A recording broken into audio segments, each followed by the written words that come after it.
That tape we just listened to, it reminds me of another story I heard.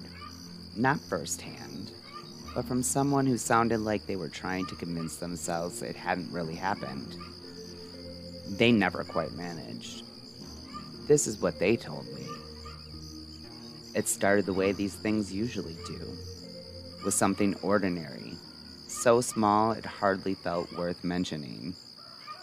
A rummage sale at the American Legion Lodge in a town too small to keep secrets. Tables of old hymnals, mason jars, a pile of CB radios stacked in a cardboard box.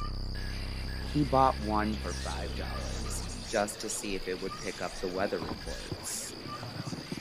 It wasn't until he carried it home that he noticed the brass nameplate. The name belonged to the town founder's son, the one who flew a B-24 over Europe and never made it back. Some people said he left behind a daughter he never met. Some said he left behind a woman he meant to marry. The stories never agreed. They only agreed on one thing.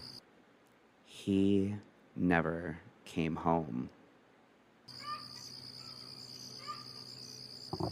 Years later, when the old farm started coming back to life, when the fields were green again and someone finally believed in the land, the radio began to speak. At first, it was just static. Then coordinates. Always the same grid, repeated over and over. Then, the voice. Calm, tired, asking for confirmation no one could give. Some nights, when he answered, the fields seemed to grow taller overnight. The animals were healthy. The well was clean. Other nights, when he unplugged the radio, when he tried to ignore the signal, things rotted. The soil soured. People went missing. Neighbors said it was just a story, something to scare children away from the farm.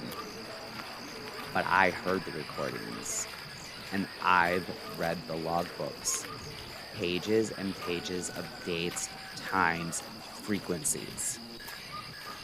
I don't know if it was really him, or if it was something older, pretending to be a tired young man trying to come home. But I know this. When the radio was turned on, he thought he was helping. He sounded so sure he could finally finish the mission, that if he could just guide someone to the coordinates, everything would be all right.